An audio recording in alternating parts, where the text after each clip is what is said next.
पुष्प एवं पुष्पहार। फूलों का व्यावहारिक गुण हमेशा मुस्कुराना होता है।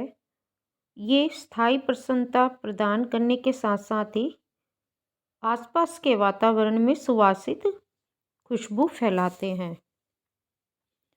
शिशु के मुखरे के समान फूल सर्वदा सुंदर होते हैं, इसलिए फूलों को सर्वोत्तम उपहार कहा गया है।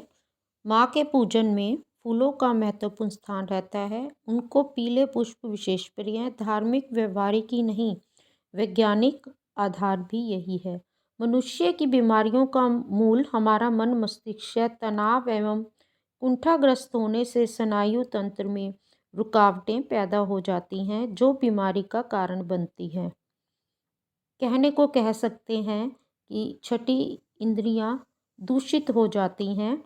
तो इसके लिए जो है फूलों का माँ की सेवा में जब हम प्रयोग करते हैं तो उसका सुवासित वातावरण हमारे अंदरूनी व्यक्तित्व और बाहरी व्यक्तित्व को प्रसन्न करता है और सभी रुकावटें दूर हो जाती हैं। रुकावटों को पुष्प का जो गंध होती है, सुवासित गंध होती है, वो रुकावटों से जो नकारात्मक शक्ति पैदा होती है वो नहीं होने देती और हमारी अंदरूनी व बाहरी बीमारियों पर भी नियंत्रण फूलों के प्रयोग से देवी उपासना में अगर हम फूलों का पुष्पहारों का प्रयोग करते हैं तो सभी बीमारियों पर भी नियंत्रण पाया जा सकता है।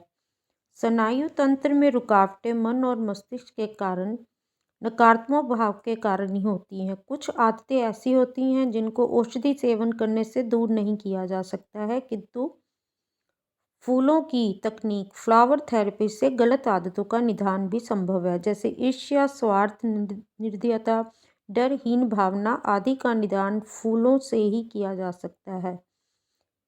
इसके एसेंस के द्वारा इन आदतों का इलाज होता है। इनका किसी प्रकार का विपरीत प्रभाव नहीं पड़ता। इस विधि का प्रचलन आज अमेरिका, जर्मनी, ऑस्ट्रेलिया, स्विट्जरलैंड व यूरोपीय देशों में जोरों पर है। पूजन में फूलों के उपयोग एवं समर्पण से यही लाभ है कि इससे मनुष्य की आदतों में सुधार होता है। इसका एक नाम सुमन भी होता है, जिसका अर्थ है सुंदर मन, जिसे अर्पण करने का अर्थ होता है माँ के चरणों में अपने सुंदर मन को, सुंदर विचारों को भी हम स्थापित कर रहे हैं, जो परम शांतिदायक होता है। फूल देव, मनुष्य, सुंदर वस्तु तथा सब पर भी समान एवं निरपेक्ष भाव से चढ़ाए जाते हैं। ऐसा कौन सा कार्य है जिसके कारण कभी पश्चाताप नहीं होता? उत्तर मिलता है स्नान। ठीक वैसे ही ऐसी कौन सी वस्तु है जिसे देखकर कभी दुख नहीं होता? तो उत्तर हम देंगे फूल, जिसको देख के हमारा मन हमेशा ही खुश होता है, दुखी नहीं होता। फूलों की लड़ी प्रसन्नता आदि गुणों को अंतहीन श्रृंखला होती है। हार गोलाकार होता है, इसका कोई और छोर नहीं, कोई अंतिम सिरा नहीं, इसलिए हार निरंतर प्रसन्नता प्रदान करने वाला होता है, जो केवल प्रसन्नता और आनंद का कारण होता है। पुष्पहार पहनने वाले और ना पहनने वाले को सिर्फ सूंघ कर आनंद देता है।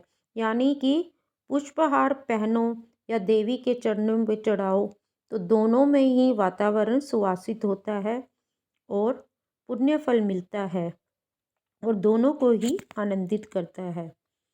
यही वैज्ञानिक कारण है पुष्प का जीवन में और देवी की उपासना में। कभी वो फूल की तरह चढ़ाए जाते हैं और कभी वो पुष्पहार के रूप में देवी पूजन में समर्पित किए जाते हैं।